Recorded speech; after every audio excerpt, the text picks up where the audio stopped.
Ditinggal nikah tunanganku, setelah semuanya ku berikan, bahkan keperawananku kau renggut. Aku meraih tangannya dan meletakkannya di pinggangku. Ia membalas dengan senyum kecil, lalu mencium leherku, turun ke pundak, ke dadaku, hingga akhirnya ia membawaku ke ranjang besar yang empuk. Sentuhan demi sentuhan terasa seperti petir yang menyambar jiwa. Aku menahan napasku saat ia mulai masuk ke dalam diriku. Rasa sakit menyergapku sejenak, tapi cepat berubah menjadi sensasi nikmat yang tak bisa dijelaskan. Namaku Fitri Ariyanti, perempuan berusia 26 tahun yang lahir dan besar di kota kecil bernama Purwokerto, Jawa Tengah. Kota kecil dengan suasana asri, udara sejuk pegunungan, dan masyarakatnya yang ramah serta sederhana. Aku adalah anak tunggal dari pasangan Bapak Mulyadi dan Ibu Siti, dua orang yang selama puluhan tahun bekerja sebagai karyawan senior di sebuah pabrik tekstil besar di kawasan industri setempat. Aku dikenal cantik oleh orang-orang di sekitarku, putih bersih, tubuh menarik, dan payudara yang cukup montok membuat banyak mata seringkali terpikat saat aku lewat. Tapi bukan itu yang membuatku bangga. Yang lebih penting bagiku adalah usaha kerasku untuk bisa menjadi teller di salah satu bank besar di Jakarta. Perjalanan hidupku tak mudah. Dari Purwokerto, aku merantau sendirian ke ibu kota demi mengejar mimpi. Aku tinggal di sebuah apartemen kecil di bilangan Jakarta Selatan. Meski tidak mewah, tempat itu cukup nyaman untukku. Setiap hari aku berangkat, pagi-pagi sekali menuju kantor di SCBD, sebuah kawasan elit di Jakarta. Di sanalah aku bertemu lagi dengan Andika Pratama, mantan teman kuliahku dari masa lalu yang tiba-tiba muncul kembali dalam hidupku, seperti angin segar di tengah panasnya, dunia kerja. Kami pernah kuliah di universitas yang sama, meskipun jurusan berbeda. Aku di ekonomi, dia di manajemen. Dulu, kami hanya rekan biasa, kadang ketemu di acara kampus, sesekali ngobrol ringan, tapi tak lebih dari itu. Tapi entah mengapa, pertemuan kembali kami di Jakarta terasa begitu spesial. Saat itu, Andika bekerja di sebuah bank swasta ternama yang lokasinya satu komplek dengan bank tempat aku bekerja. Pertemuan pertama kami di ruang lift gedung perkantoran itu rasanya aneh. Ada rasa malu, gugup, bahkan senyum yang tak bisa dibendung. Kami saling menyapa, tertawa canggung, dan akhirnya sepakat untuk makan siang bersama saat jam istirahat. Dari situlah semuanya dimulai. Setiap minggu kami semakin dekat. Kadang jalan-jalan sore di Senayan City, kadang nonton film bareng di bioskop, atau sekadar duduk-duduk di pinggir kolam renang sambil minum teh manis hangat. Andika memang tampan, tinggi, atletis, dan punya senyum yang bisa membuat hati meleleh. Tapi yang lebih dari itu, ia pandai membaca perasaanku. Dia tahu kapan harus diam, kapan harus bicara, dan kapan harus memelukku tanpa kata. Suatu kali, saat hujan deras mengguyur Jakarta, kami terjebak di mobilnya yang parkir di basement. Kami tertawa karena situasi itu terasa romantis. Dia menyalakan radio dan kita mendengarkan lagu-lagu lawas. Saat itulah dia berkata, "Aku senang banget bisa ketemu kamu lagi, Fit. Aku nggak nyangka kita bisa dekat lagi." Aku menjawab dengan pipi merona. "Aku juga, Di. Rasanya kayak mimpi." Dan benar-benar terasa seperti mimpi ketika beberapa bulan kemudian Andika menyatakan perasaannya padaku secara resmi. Kita mulai pacaran, dan hubungan kami terasa begitu sempurna. Ada rasa aman, ada rasa memiliki, dan yang paling penting, ada harapan akan masa depan bersama. Tapi seperti semua awal cerita cinta yang indah, aku belum tahu bahwa di balik semua keindahan itu, ada bayang-bayang gelap yang sedang merayap perlahan, siap merobek hati dan jiwa ini hingga hancur berkeping-keping. Aku masih ingat dengan jelas hari itu. Langit Jakarta sedikit mendung, tapi hatiku cerah benderang. Andika mengajakku ke rumahnya. Katanya ingin memperkenalkanku lebih serius kepada keluarganya. Aku agak gugup, tentu saja. Ini pertama kalinya, aku datang ke rumah pacarku dan diperkenalkan sebagai seseorang yang serius. Rumah Andika tidak terlalu besar, tapi sangat rapi dan nyaman. Terletak di kawasan elit Pondok Indah. Di sana, Ibu Andika menyambutku dengan ramah, bahkan sebelum aku sempat mengetuk pintu. Sepertinya dia sudah tahu siapa aku. Kamu pasti Fitri, ya? Maaf, anak saya belum pulang, tapi dia sudah telepon dari pagi soal kamu, kata Ibu Andika sambil tersenyum lembut. Aku tertawa canggung, memberikan salam hormat sambil menyerahkan bingkisan kecil yang kubeli sebagai buah tangan. Kami pun duduk di ruang tamu. Aku tak menyangka bahwa kedatanganku kali ini akan menjadi awal dari momen paling bersejarah dalam hidupku. Saat Andika tiba, wajahnya berseri-seri. Dia langsung mencium pipi ibunya, dan kemudian melihatku dengan senyuman yang membuat jantungku berdebar. Kamu udah sampai duluan ya? Katanya sambil duduk di sebelahku. Iya, kamu lama banget. Jawabku sambil membentuk bibir cemberut. Kami ngobrol santai bersama keluarga Andika. Mereka bertanya tentang pekerjaanku, keluargaku, hobiku, bahkan rencana masa depanku. Aku menjawab polos tanpa menyadari ada sesuatu yang sedang direncanakan di belakang layar. Tidak lama setelah matahari mulai tenggelam, Andika tiba-tiba berdiri dan berkata, Bapak, Ibu, aku mau minta izin dan juga menyampaikan sesuatu. Suasana langsung hening. Aku merasa dadaku berdebar cepat. Apakah ini? Aku mohon doa dan restu dari Bapak dan Ibu. Karena aku ingin melamar Fitri secara resmi. Aku ingin menjadikannya istriku suatu hari nanti. Wajahku memerah total. Aku tidak bisa berkata apa-apa. Ibunya meneteskan air mata haru, bapaknya mengangguk bangga. Sedangkan Andika, ia berlutut di hadapanku dengan sebuah kotak kecil di tangannya. Fitri, kamu mau jadi tunangan aku. Aku janji akan menjaga kamu, melindungi kamu, dan mencintai kamu selamanya. Aku hanya bisa mengangguk sambil menahan air mata yang mulai menetes. Aku menjawab dengan suara parau. Ya, Andika. Aku mau. Dia memasangkan cincin sederhana berwarna emas padaku. Cincin itu mungkin tak mahal, tapi bagiku, itu adalah simbol perjanjian cinta yang begitu indah. Pada malam itu, kami kembali ke apartemenku. Suara angin malam bertiup pelan. Kami duduk di balkon kecil dengan secangkir teh hangat di tangan. Jujur aja, kamu kaget nggak waktu aku lamar kamu tadi? Tanya Andika sambil memegang tanganku. Iya, kaget banget. Tapi aku senang, sangat senang. Aku nggak nyangka hubungan kita bisa sampai ke tahap ini. Aku juga, Fit. Tapi aku yakin, kamu adalah orang yang tepat untukku. Aku nggak pernah merasa begini sama siapapun sebelumnya. Kami menatap langit malam. Bintang-bintang berkilauan. Kota Jakarta sibuk di bawah sana, tapi di antara kami berdua, hanya diam dan ketenangan yang terasa. Beberapa minggu kemudian, keluargaku datang ke Jakarta untuk acara lamaran resmi. Acara sederhana di sebuah hotel kecil di bilangan Senopati. Keluarga kami sepakat agar pernikahan digelar 6 bulan lagi, cukup waktu untuk persiapan.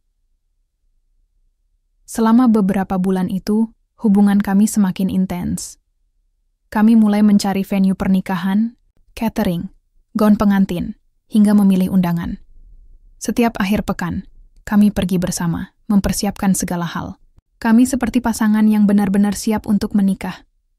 Namun, ada satu hal yang mulai terasa aneh. Andika semakin jarang menjawab pesanku. Kadang, saat aku ajak bicara soal pernikahan, matanya tampak gelisah. Beberapa kali dia membatalkan janji dengan alasan kerjaan mendadak. Aku mencoba tidak curiga. Aku percaya padanya. Aku pikir itu hanya tekanan kerja biasa. Toh, semua calon pengantin pasti stres dengan banyaknya persiapan pernikahan. Aku tidak tahu bahwa di saat aku sibuk mempersiapkan hari pernikahan kami, Andika sedang sibuk merancang masa depannya dengan orang lain. Hingga suatu hari dia mengusulkan, liburan ke puncak, kita butuh refreshing, Fit, biar nggak stres terus mikirin nikah. Lagi pula ini kan bulan madu kita juga, cuma beda separuh waktu. Tapi kita belum nikah, Di. Nggak apa-apa. Kita anggap aja sebagai pra-honeymoon. Aku tertawa geli. Aku tak bisa menolak ajakannya. Aku pikir ini cara romantis. Andika untuk menghibur dan menyenangkanku. Aku tidak sadar bahwa liburan itu adalah awal dari segalanya. Pengkhianatan, pengorbanan, dan kejatuhan. Sebelum berangkat, aku melepas semua batas. Aku menyerahkan diriku sepenuhnya padanya. Keperawananku, kesucianku, Bahkan rasa raguku kuhaluskan menjadi keyakinan bahwa dialah jodohku. Padahal mungkin di saat itu juga, Andika sudah punya rencana lain. Malam itu di puncak terasa begitu sempurna. Udara dingin menusuk kulit, tapi hangatnya pelukan Andika membuatku tak merasakan apa-apa, selain rasa aman dan cinta yang membara. Kami duduk berdua di balkon kamar hotel, menatap langit malam yang dipenuhi bintang. Di atas sana, bulan purnama menyinari jalan hidup kami. Setidaknya itulah yang kupercaya saat itu. Aku nggak pernah ngerasa begini sama siapapun, Fit, bisik Andika sambil mengusap rambutku. Aku tersenyum, lalu mendekap, tangannya erat. Aku bahkan nggak sabar sampai hari pernikahan tiba. Kata-kata itu terasa seperti mantra yang membuat hatiku melayang. Kami sudah resmi bertunangan, dan malam itu adalah malam pertama kami sebagai pasangan yang saling memiliki. Bukan dalam arti hukum agama atau negara, tapi dalam arti jiwa. Jiwa yang saling mengenal dan menyerahkan diri. Aku tidak pernah membayangkan bahwa pengorbanan terbesarku akan menjadi awal dari keruntuhan hidupku. Saling milik. Setelah makan malam romantis di balkon, kami masuk ke dalam kamar. Lampu redup memberikan kesan intim yang sulit dijelaskan dengan kata-kata. Andika mendekatiku perlahan, matanya memancarkan hasrat yang tak bisa disembunyikan. Tangannya menyentuh wajahku, hangat dan lembut. Dia menciumku dengan perlahan, seolah ingin menghafal setiap sudut bibirku. Kecupan pertama itu membuka gerbang menuju hal yang lebih dalam. Kami mulai melepaskan pakaian satu persatu. Tidak ada paksaan, hanya dorongan alami dari dua jiwa yang saling merindu. Aku menatap tubuhnya yang tegap. Otot-ototnya terlihat jelas di bawah lampu temaram. Aku tidak malu. Aku percaya padanya. Fit, kamu yakin? Tanyanya lagi, suaranya serak. Iya, ini untukmu. Untuk kita. Aku meraih tangannya dan meletakkannya di pinggangku. Ia membalas dengan senyum kecil, lalu mencium leherku, turun ke pundak, ke dadaku, hingga akhirnya ia membawaku ke ranjang besar yang empuk. Sentuhan demi sentuhan terasa seperti petir yang menyambar jiwa. Aku menahan napasku saat ia mulai masuk ke dalam diriku.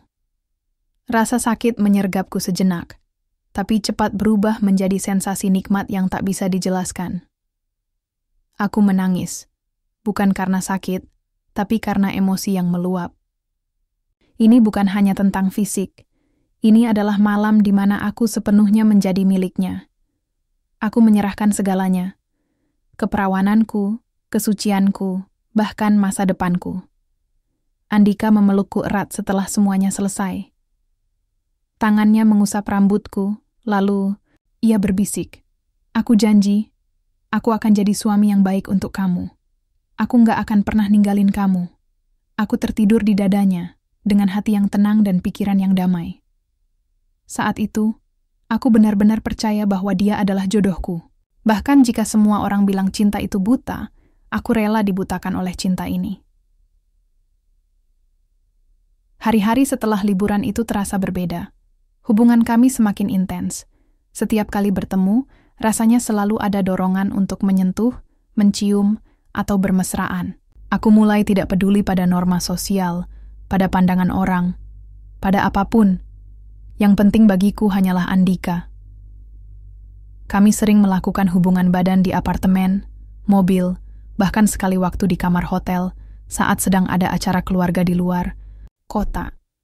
Setiap sentuhan, setiap desahan, setiap gerakan tubuh kami adalah simbol cinta yang kupercaya abadi. Tapi entah kenapa, semakin dalam hubungan kami, semakin jarang Andika menghubungiku. Kadang saat aku telepon, ia tidak mengangkat. Saat aku ajak bicara soal pernikahan, ia menjawab dengan nada ragu-ragu. Beberapa kali, ia membatalkan rencana dengan alasan kerjaan. Aku mulai curiga, tapi cepat-cepat ku tepis pikiran buruk itu. Aku yakin ini hanya fase stres pranikah. Semua orang pasti merasakannya. Tapi ternyata, aku salah besar. Beberapa minggu kemudian, tepat di hari ulang tahunku, aku mendapat kabar mengejutkan dari seorang teman yang bekerja di bank yang sama dengan Andika. Fit, maaf banget harus bilang. Gini, tapi kamu tahu nggak kalau Andika itu deket sama atasannya? Mbak Luna, manajer wanita itu. Aku terdiam. Jantungku berdebar keras. Ngapain mereka deket-deket? Dia kan tunangan aku. Aku nggak tahu persis. Tapi beberapa orang di kantor mulai ngomong. Katanya mereka sering ketemu di luar jam kantor. Bahkan sekali waktu ketemu di hotel. Aku mencoba menghubungi Andika. HP-nya tidak aktif. Aku panik. Aku marahi diriku sendiri karena mudah percaya. Tapi aku tetap berusaha tenang. Mungkin itu hanya gosip buruk. Hingga akhirnya, tanggal 10 tiba, tanggal pernikahan kami yang sudah direncanakan. Tapi pagi itu, aku tidak menerima kabar darinya. Tidak ada panggilan, tidak ada pesan. Hanya diam sunyi yang menusuk hati. Dan aku baru tahu beberapa jam kemudian bahwa Andika sudah menikah. Dengan wanita lain. Atasan perempuan itu, Luna.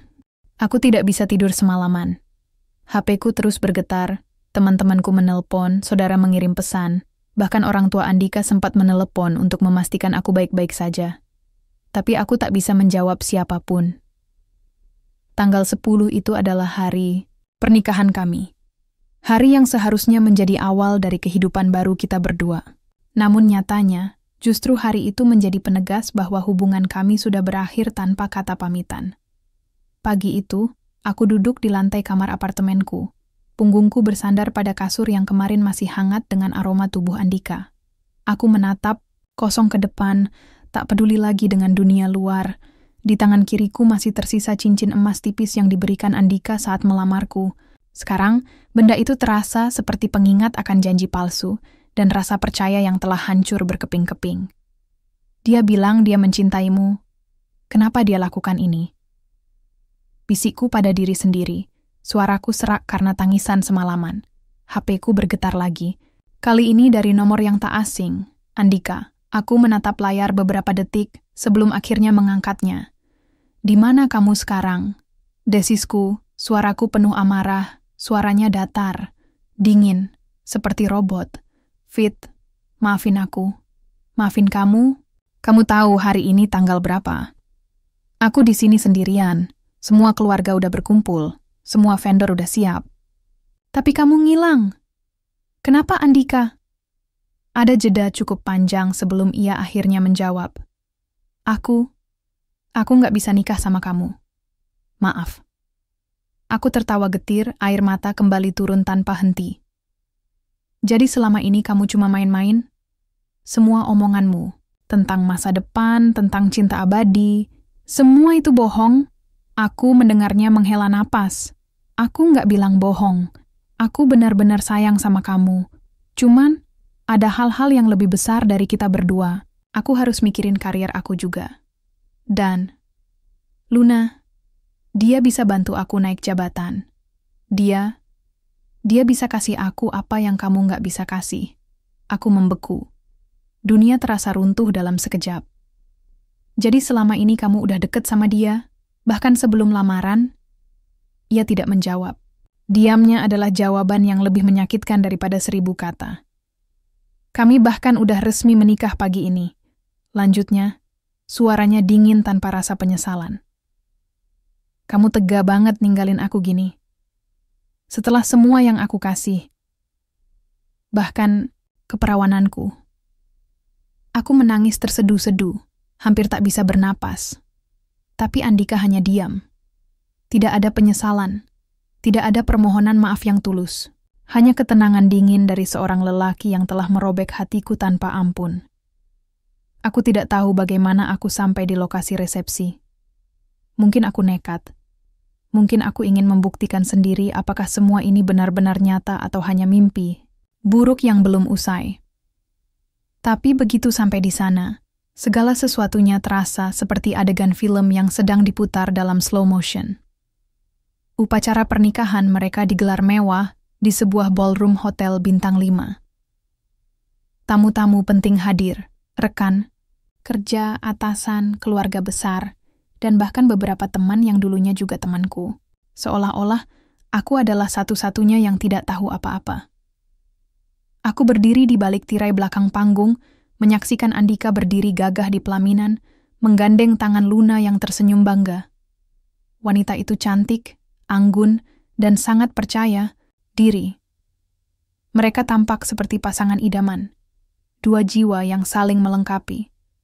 Sedangkan aku, hanya tinggal sisa-sisa dari cinta yang telah diremukkan. Aku ingat malam di puncak, di mana aku memberinya segalanya. Aku ingat betapa erat ia memelukku, betapa dalam ia menciumku, betapa tulus ia berjanji akan menjadikanku istrinya. Tapi ternyata, semua itu hanya sandiwara.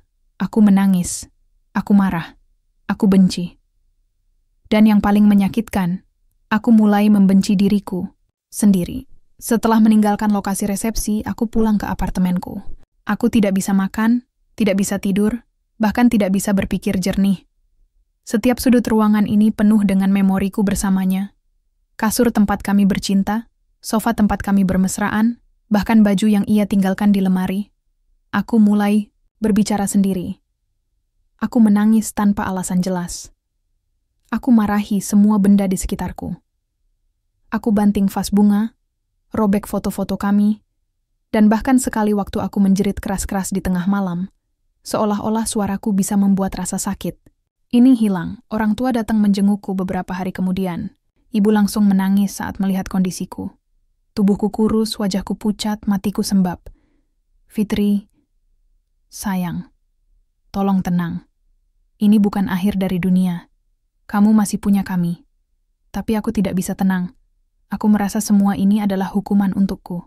Untuk semua hal yang kulakukan demi cinta yang ternyata palsu. Beberapa minggu kemudian, aku diberhentikan dari bank tempat aku bekerja. Absen bolak-balik, performa anjlok, sikapku yang tidak stabil membuat manajemen tidak punya pilihan lain. Aku kehilangan pekerjaan, kehilangan tunangan, dan kehilangan harga diriku sendiri. Aku tidak ingat pasti kapan aku mulai pergi ke psikiater. Mungkin ibuku yang memaksa. Mungkin dokter yang menyarankan. Yang pasti, aku akhirnya duduk di ruang konseling putih itu, menatap seorang wanita paruh baya yang menanyakan banyak hal tentang hidupku. Apa yang membuat kamu merasa seperti ini? Aku tidak bisa menjawab. Aku hanya menangis. Kamu merasa dibohongi, dikhianati, dan tidak dihargai? Aku mengangguk. Saya rela berikan semuanya, bahkan yang paling berharga. Tapi dia pergi begitu saja. Wanita itu mengangguk pelan lalu berkata, trauma itu bukan tanda lemah. Itu tanda kamu pernah mencintai dengan sepenuh hati. Tapi sekarang, saatnya kamu belajar mencintai dirimu sendiri. Aku tidak langsung memahami maksudnya. Tapi lambat, laun, perlahan-lahan, aku mulai bisa tidur tanpa obat, bisa bicara tanpa menangis, dan akhirnya bisa tersenyum lagi. 2 tahun berlalu. Aku mulai pulih. Aku dan keluargaku pindah ke Yogyakarta. Kami meninggalkan Jakarta, meninggalkan semua kenangan buruk itu. Aku tidak pernah mendengar kabar Andika lagi. Sampai suatu hari, aku mendapat informasi bahwa ia diceraikan oleh Luna karena ketahuan selingkuh lagi. Tapi kali ini, aku tidak merasa sakit. Aku tidak marah. Aku hanya merasa lega. Aku bukan korban lagi. Aku penyintas. Dan aku siap menjalani hidup baruku. Tanggal 10 pagi itu, matahari bersinar terang. Langit biru tanpa awan. Burung-burung berkicau riang di luar jendela apartemenku. Tapi bagi diriku saat itu, dunia seperti mati total. Aku duduk di tepi kasur, memandangi gaun pengantin putih yang sudah tersusun rapi di dalam plastik gantungan. Di atas meja kecil, undangan pernikahan kami masih tertata rapi. Nama Fitri Ariyanti dan Andika Pratama tercetak dengan indah. Seolah-olah semua ini hanya kesalahan teknis atau mimpi buruk yang bisa segera berakhir. Tapi nyatanya, bukan hanya kesalahan teknis. Ini adalah kenyataan paling kejam yang harus aku hadapi. HP-ku berdering. Ini dari ibuku. Fitri, kamu udah siap? Acara di gedung mulai jam 10 ya, kan? Papa sama aku udah di mobil. Aku menatap layar HP beberapa detik, lalu menjawab singkat. Iya, Bu. Aku sebentar lagi berangkat. Setelah menutup telepon, aku berdiri perlahan. Tubuhku lemas, pikiranku kosong. Aku mengambil baju sederhana dari lemari. Bukan gaun pengantin, tapi blus putih dan rok hitam. Aku tidak tahu apa tujuanku hari ini. Aku bahkan tidak yakin apakah Andika akan datang ke acara yang katanya adalah hari pernikahan kita. Aku keluar dari apartemen dan naik taksi menuju lokasi resepsi. Gedung besar itu sudah penuh dengan tamu undangan. Panitia sibuk menyiapkan segala sesuatunya. Bunga-bunga putih dan kuning menghiasi setiap sudut. Musik instrumental romantis mengalun pelan. Aku berjalan masuk dengan langkah berat. Beberapa orang menyapaku dengan senyum ceria. Wah, Mbak Fitri, cantik banget hari ini. Selamat ya, Mbak. Semoga langgeng selamanya. Aku hanya tersenyum getir. Aku ingin bilang bahwa semuanya hanyalah sandiwara. Bahwa pria yang seharusnya menjadi suamiku saat ini sedang menikahi wanita lain. Bahwa semua janji cinta itu ternyata hanya angin lalu. Aku duduk di salah satu kursi di barisan depan. Aku menunggu Andika muncul. Menunggu dia membuktikan bahwa semua kabar tentang pernikahannya dengan Luna hanyalah gosip belaka. Tapi waktu terus berjalan. Jam menunjukkan pukul 10 pagi. Lalu pukul 11. Pukul 12 siang. Dan Andika tidak muncul. Aku mencoba menghubunginya. Nomor HP-nya tidak aktif. Aku mengirim pesan. Tidak dibalas. Aku mulai gelisah. Lalu, salah satu panitia mendekatiku. Mbak Fitri, maaf ya. Kami baru dapat kabar dari Pak Andika. Dia nggak bisa datang hari ini karena ada halangan mendadak. Halangan. Apa? Tanyaku dengan suara parau. Kami juga nggak tahu pasti, katanya. Dia sedang ada urusan keluarga penting. Aku menatap panitia itu tanpa ekspresi. Aku tahu mereka juga tidak tahu kebenaran yang sebenarnya. Mereka hanya menjalankan tugas mereka. Saat aku pulang ke apartemen, aku langsung menyalakan laptop. Aku membuka media sosial Andika. Dan di sana, di feed-nya, sebuah foto besar sedang viral di kalangan teman-teman kami. Foto Andika dan Luna, berdiri di pelaminan. Gaun Luna putih bersih, rambutnya disanggul cantik. Andika tampak gagah dengan jas, hitam dan dasi emas. Mereka tersenyum bahagia. Caption fotonya singkat. Hari ini, kami resmi menjadi suami istri. Terima kasih untuk doa dan dukungan kalian semua. Aku merasa seperti disambar petir di siang bolong. Air mataku turun tanpa henti. Aku menatap layar dengan tatapan kosong. Hatiku benar-benar hancur. Beberapa jam kemudian, seseorang mengetuk pintu apartemenku. Aku membukanya dengan mata sembab. Di luar berdiri Nina, sahabat lamaku sejak kuliah. Fit, kamu nggak angkat telepon, aku khawatir, katanya sambil langsung memelukku erat. Aku menangis di pelukannya. Dia tidak bertanya banyak. Dia hanya diam, memberiku ruang untuk meluapkan segala amarah dan kesedihan. Setelah agak tenang, ia berkata, aku baru aja ketemu Andika tadi. Dia nggak datang ke resepsimu, tapi dia malah nikah sama bosnya. Aku lihat sendiri. Aku nggak bisa percaya. Dia tega banget ninggalin kamu gini. Aku menggeleng pelan. Dia bilang, dia butuh karier. Luna bisa bantu dia naik jabatan. Jadi, dia rela tinggalin aku. Setelah semua yang aku kasih, bahkan keperawananku. Nina mengusap rambutku. Dia bukan manusia yang pantas dapetin cinta kamu, Fit. Cinta yang sebenarnya nggak perlu dijual atau ditukar dengan jabatan. Cinta itu saling menghargai, bukan memanfaatkan. Aku menatap matanya. Untuk pertama kali sejak pagi tadi, aku merasa sedikit tenang. Beberapa hari setelah tanggal 10 itu, aku mulai berubah. Aku tidak bisa tidur. Aku sering menangis tanpa alasan jelas. Aku mulai bicara sendiri, marahi bayangan Andika yang bahkan tidak ada di hadapanku. Aku menolak makan. Aku tidak bisa bekerja. Aku tidak bisa berpikir jernih. Aku mulai membanting barang-barang di sekitarku. Vas bunga, foto-foto, bahkan HP-ku sempat kulempar ke dinding. Orang tua akhirnya datang. Ibu menangis melihat kondisiku. Aku tidak sadar, tapi tubuhku sangat kurus. Wajahku pucat. Matiku sembab. Fitri, tolong. Kamu harus istirahat. Kamu butuh bantuan profesional. Aku menolak. Aku tidak percaya pada dokter, pada psikiater, pada siapapun. Aku merasa semua orang hanya akan menghakimiku, mengatakan bahwa aku lemah, bodoh, atau bahkan gila. Tapi lambat laun, aku menyerah. Aku mulai pergi ke psikiater secara rutin. Awalnya, aku hanya diam saat sesi terapi. Aku tidak mau bicara. Tapi lama-lama, aku mulai bisa menumpahkan segala emosi yang terpendam. Aku menangis. Aku marah. Aku menceritakan semuanya, dari awal pertemuan sampai akhir penantian sia-sia. Psikiaterku, Dr. Maya, berkata, trauma itu bukan tanda lemah. Itu tanda kamu pernah mencintai dengan sepenuh hati. Tapi sekarang, saatnya kamu belajar mencintai dirimu sendiri. Aku tidak langsung memahami maksudnya. Tapi perlahan-lahan, aku mulai bisa tidur tanpa obat, bisa bicara tanpa menangis, dan akhirnya bisa tersenyum lagi. Aku tidak ingat kapan tepatnya dunia mulai terasa begitu sempit. Tapi yang jelas, setelah hari itu, tanggal 10, aku seperti jatuh ke dalam lubang tanpa dasar. Aku tidak bisa lagi membedakan antara siang dan malam, antara nyata dan khayalan.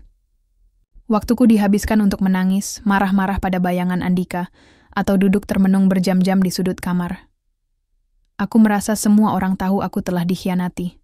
Bahkan orang-orang yang baru ku kenal sekalipun seolah bisa membaca dari ekspresi wajahku bahwa aku adalah wanita yang dibuang begitu saja oleh pria yang pernah berjanji akan menjadikanku istrinya. Pada minggu pertama setelah penolakan Andika, aku masih mencoba bersikap normal. Aku tetap datang ke bank, meski hanya duduk di meja teller sambil menatap kosong layar komputer. Aku tidak bisa fokus. Setiap kali ada nasabah yang bertanya, suaraku serak dan jawabanku tidak jelas. Beberapa rekan kerja mulai curiga, tapi aku pura-pura baik-baik saja. Sampai akhirnya, satu hari, aku sedang melayani seorang nasabah laki-laki parubaya. Dia mengeluh karena uang yang dia tarik dari ATM tidak sesuai dengan jumlah yang dia masukkan. Aku mencoba menjelaskan dengan tenang, tapi entah kenapa, emosiku mendadak meledak. Anda pikir cuman Anda yang punya masalah? Saya juga punya masalah. Saya bahkan ditipu sama orang yang saya cintai. Saya kasih segalanya, bahkan keperawanan saya. Orang itu terkejut. Rekan kerjaku langsung mencoba menenangkanku. Tapi aku tidak bisa diam. Aku menangis, lalu tertawa, sendiri, lalu menangis lagi. Aku keluar dari ruang teller dan langsung pulang ke apartemen. Sejak saat itu, aku tidak pernah lagi datang ke kantor. Beberapa hari kemudian, ibu datang ke apartemen. Dia membawa beberapa camilan kesukaanku, tapi saat melihat kondisiku, air matanya langsung jatuh. Fitri, kamu nggak makan ya? Kamu kurus banget, katanya sambil menyentuh pipiku. Aku hanya tersenyum tipis. Aku tidak bisa berkata apa-apa. Ibu menemani aku seharian. Dia membersihkan apartemenku, memasakkan bubur hangat, dan mencoba mengajakku bicara. Tapi setiap kali dia menyebut nama Andika, aku langsung membanting sesuatu atau menutup telinga. Jangan sebut namanya lagi. Jangan, bisiku dengan suara serak. Akhirnya, ibu memutuskan untuk tinggal bersamaku selama beberapa minggu. Dia bilang aku butuh pendampingan. Tapi aku menolak. Aku nggak gila, Bu. Aku cuma sedih aja. Tapi jujur, aku mulai meragukan diriku sendiri. Aku sering bicara sendiri di depan cermin. Kadang-kadang, aku membayangkan Andika ada di hadapanku. Dan aku menangis sambil memohon padanya untuk kembali. Aku juga mulai menghancurkan foto-foto kami. Aku menggores-gores wajahnya dengan pisau kecil. Aku merobek undangan pernikahan kami. Aku bahkan sekali waktu membakar baju yang pernah ia pakai di apartemenku. 2 minggu berlalu tanpa kabar dariku ke kantor. Akhirnya, HRD Bank menghubungi ibuku. Mereka ingin tahu apakah aku sakit atau ada masalah keluarga yang membuatku absen. Begitu lama, ibuku tidak bisa berbohong. Ia mengatakan bahwa aku sedang dalam masa pemulihan mental. Beberapa hari kemudian, manajemen bank memanggilku untuk rapat evaluasi. Aku dipanggil ke kantor pusat. Ibu menemani aku. Saat itu, suasana rapat sangat tegang. Direktur HRD, kepala cabang, dan atasan langsungku duduk di meja panjang. Mbak Fitri, kami sudah memberikan toleransi cukup lama. Tapi absensi Anda sangat buruk, performa Anda anjlok, dan beberapa nasabah mengeluh tentang sikap Anda yang tidak profesional. Aku menatap mereka tanpa ekspresi. Saya minta maaf. Saya sedang ada masalah pribadi. Sayangnya, ini bukan soal permintaan maaf. Kami harus menjaga citra perusahaan. Jadi, kami memutuskan untuk memberhentikan Anda. Aku tidak marah. Aku tidak menangis. Aku hanya mengangguk pelan. Saya mengerti. Setelah rapat selesai, ibu menepuk punggungku dengan lembut. Kamu nggak boleh begini terus, Fit. Ini bukan akhir dari hidup kamu. Masih banyak hal yang bisa kamu capai. Tapi aku tidak percaya lagi. Aku merasa seperti sampah. Seperti wanita, bodoh yang rela memberikan segalanya hanya untuk ditinggal begitu saja. Beberapa bulan setelah pemecatan itu, keadaanku semakin memburuk. Aku tidak bisa tidur lebih dari 2 jam sehari. Aku mulai mengalami halusinasi ringan. Kadang-kadang aku merasa Andika ada di apartemenku. Aku melihat siluet tubuhnya di sudut kamar. Aku mendengar suaranya memanggilku. Aku juga mulai kehilangan nafsu makan. Tubuhku menjadi sangat kurus, rambutku rontok, mataku sembab setiap hari. Suatu malam, aku bangun tengah malam dan mendapati diriku berdiri di balkon apartemen lantai 7. Dengan angin dingin menerpa wajahku, aku menatap ke bawah. Gedung itu tinggi. Dan aku berpikir, apa kalau aku loncat, semua ini akan berakhir. Aku hampir saja naik ke pagar balkon. Tapi tiba-tiba HP-ku berdering. Ibu menelepon. Aku menurunkan kaki dari pagar. Aku menangis keras-keras. Lalu aku mengangkat telepon ibuku. Fitri, kamu di mana? Kamu belum tidur ya? Aku hanya bisa menjawab dengan isak tangis. Ibu, tolong aku. Aku nggak kuat lagi. Esok paginya, ibu datang ke apartemen dengan seorang dokter psikiater bernama Dr. Maya Putri. Wanita itu ramah dan berbicara dengan nada lembut. Dia tidak menghakimi. Dia tidak bertanya banyak. Dia hanya mendengarkan. Aku menceritakan semuanya. Dari awal pertemuan dengan Andika, hubungan kami yang intens, liburan di puncak, janji pernikahan, hingga pengkhianatan yang membuatku hancur. Berkeping-keping, Dr. Maya mencatat beberapa hal dan berkata, "Kamu mengalami gangguan stres pasca trauma, Fitri. Ini bukan tanda lemah.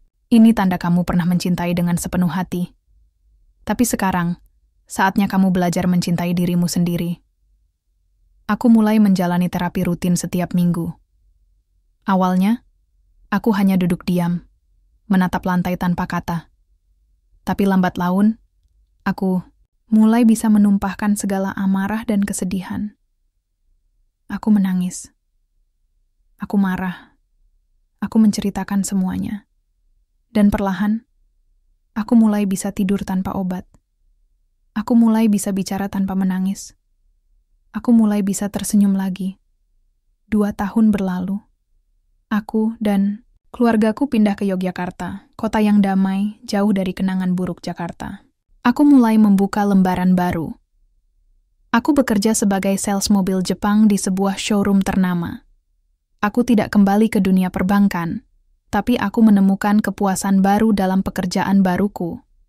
Aku lebih kuat, lebih mandiri, lebih dewasa.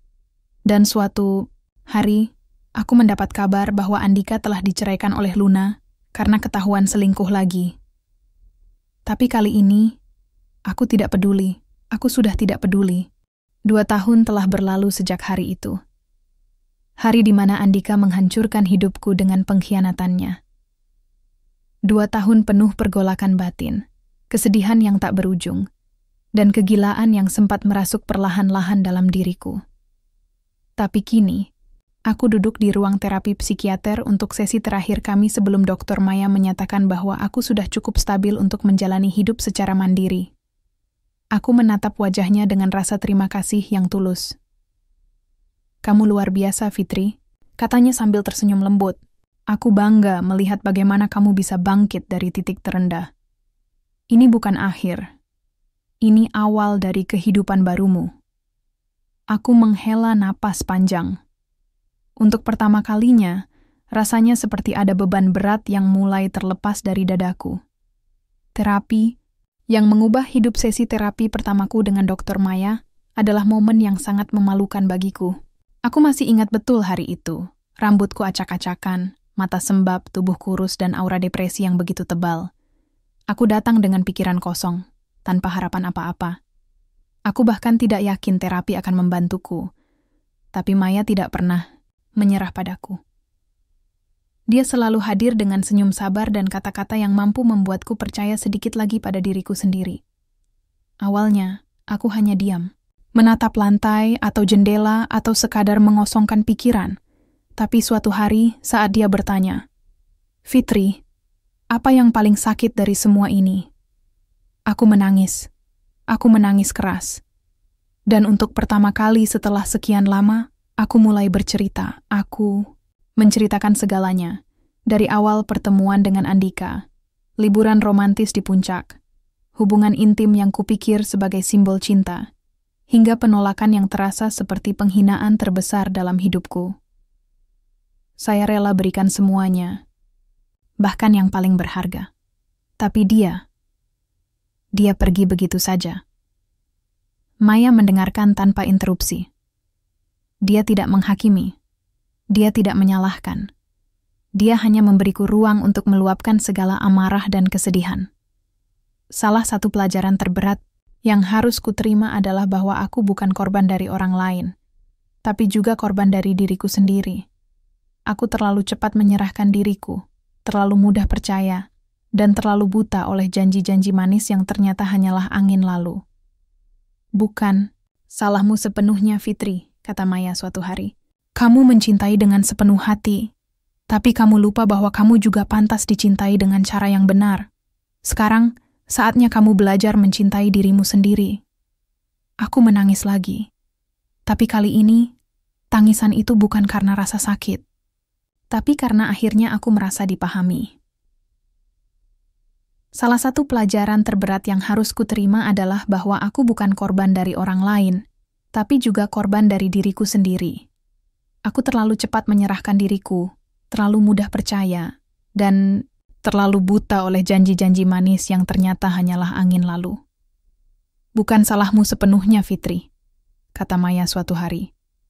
"Kamu mencintai dengan sepenuh hati, tapi kamu lupa bahwa kamu juga pantas dicintai dengan cara yang benar. Sekarang saatnya kamu belajar mencintai dirimu sendiri." Aku menangis lagi. Tapi kali ini, tangisan itu bukan karena rasa sakit, tapi karena akhirnya aku merasa dipahami.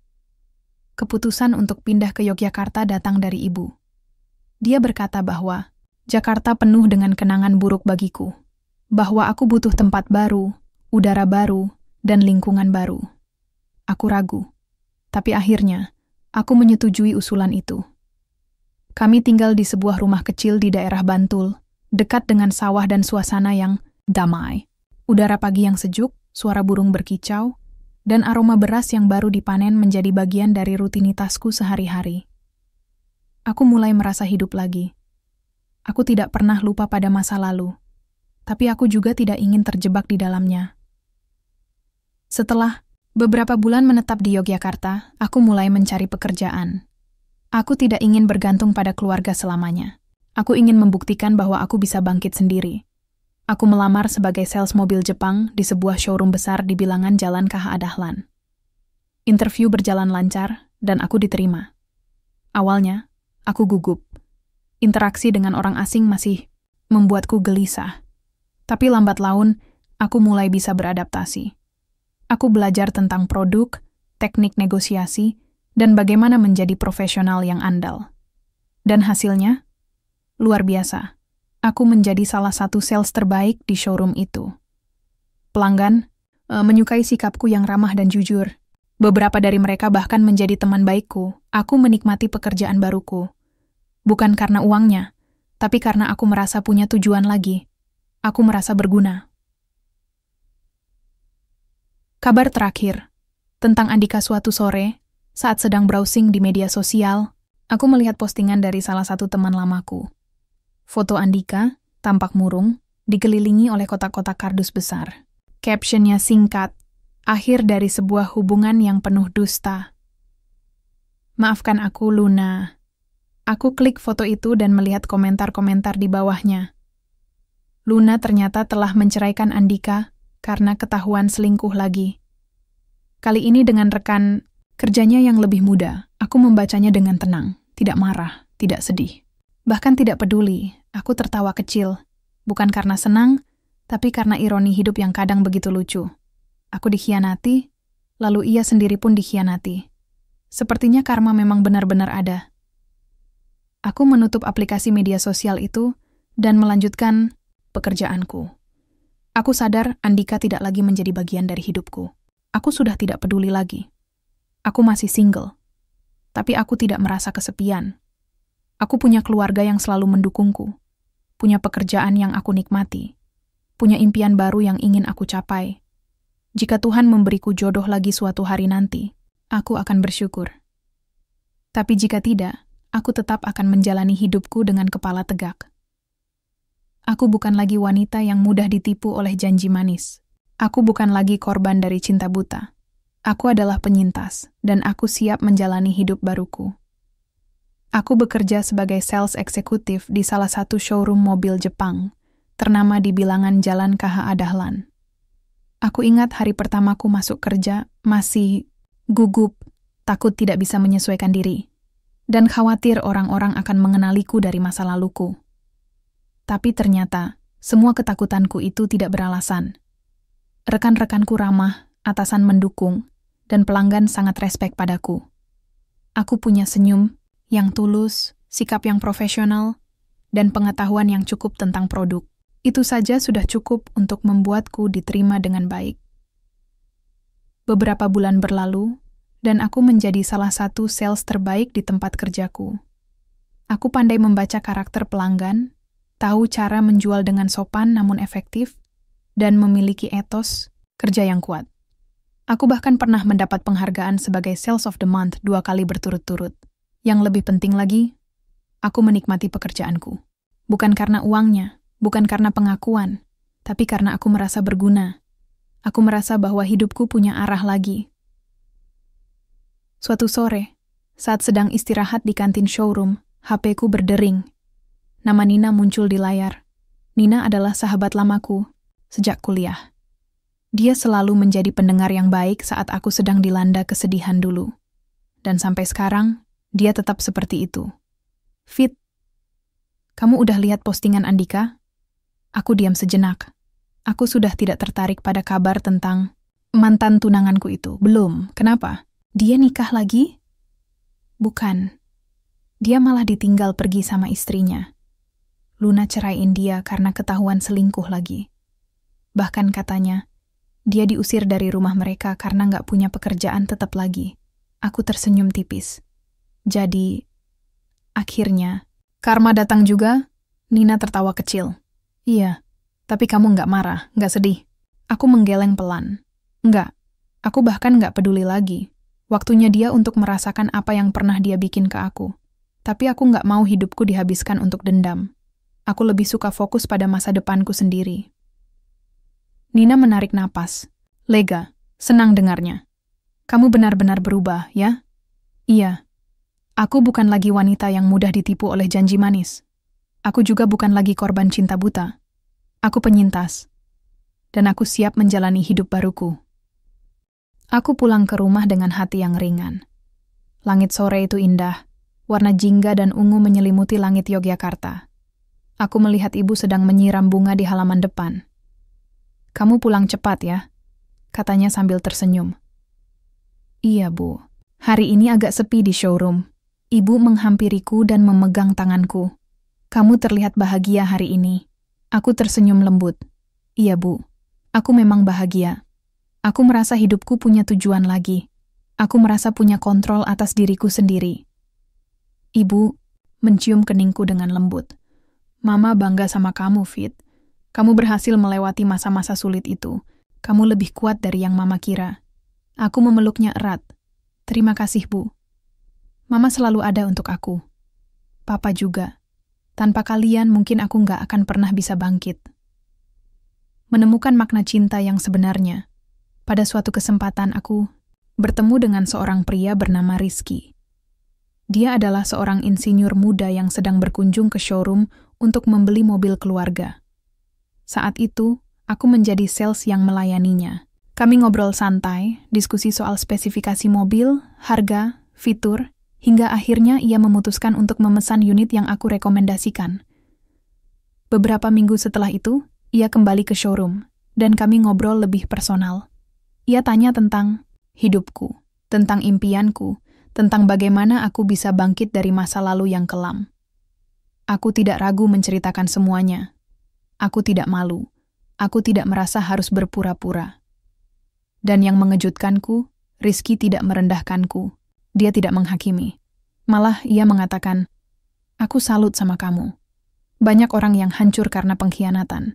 Tapi kamu malah jadi lebih kuat. Kamu benar-benar wanita luar biasa." Aku tersenyum, pipiku sedikit memerah. Terima kasih. Aku hanya ingin menjalani hidupku dengan kepala tegak. Aku tidak mau masa lalu mengatur masa depanku. Rizky mengangguk. Kalau kamu izinkan, aku ingin mengenalmu lebih jauh. Bukan dalam arti pacaran atau apapun.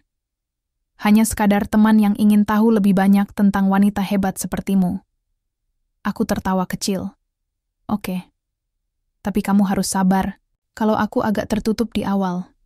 Dia tersenyum. Aku siap menunggu. Asal kamu tahu, aku tidak akan pernah menyakitimu seperti yang orang lain lakukan. Aku menatap matanya.